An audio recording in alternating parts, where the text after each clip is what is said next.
Nguyen Thi Thu Nhan has removed March 14 from her calendar and put it into a stack of photos of hers and Stephen Hawking, so she has something to remember of him on the day he died. I really wanted to see him for the last time, but I couldn't afford the trip, Nhan said from her home in Hanoi. 2 days after her godfather, known to the whole world as one of the brightest brains of humankind, passed. The English theoretical physicist and cosmologist had a rare early-onset slow progressing form of motor neuron disease, also known as amyotrophic lateral sclerosis, ALS, which gradually paralyzed him over the decades. He died aged 76 in Cambridge, and his death has been grieved from the entire world. To Nhan, he was not just a genius, he was a strict and very loving father. Nhan's biological parents died in a shipwreck when she was 6 years old.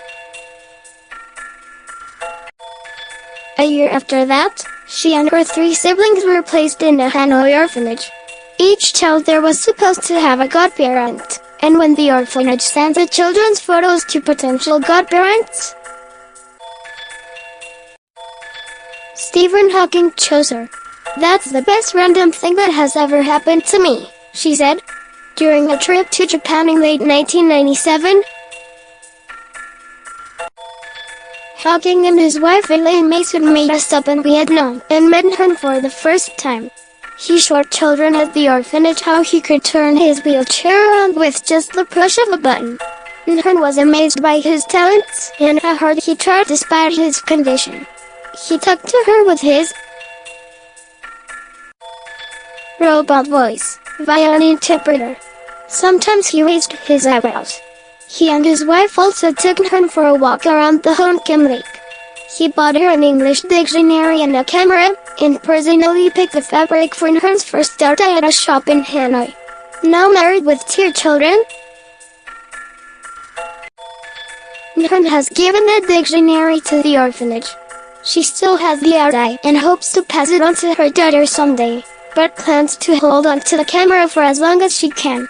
Hawking stayed in Hanoi for 3 days, and Nhan said it was a tearful farewell for both of them. 2 years later, Nhan visited England and stayed with her godparents for nearly 2 months. She said he had made time to take her shopping, to the zoo and on the London Eye. She also got to learn English at Cambridge, where he was teaching. Every morning, he called out to say goodbye before he went to work.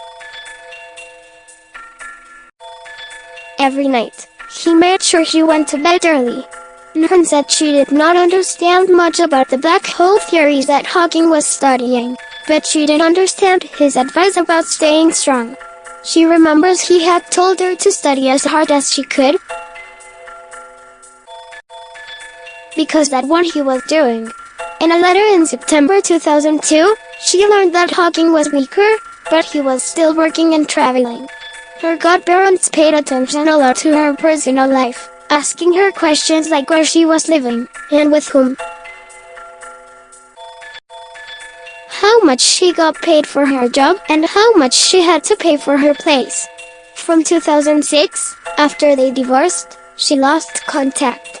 Hawking then resumed closer relationships with his first wife Jane Wilde, their 3 children, and grandchildren. Nhan, 39, now runs a restaurant with her husband from their house in Bap Tulim district. Her children know of Hawking as their grandfather, a role model that their mother wants them to follow. "Study hard so you can become a fraction of his greatness," she told them. The video is sponsored by cntronic.com.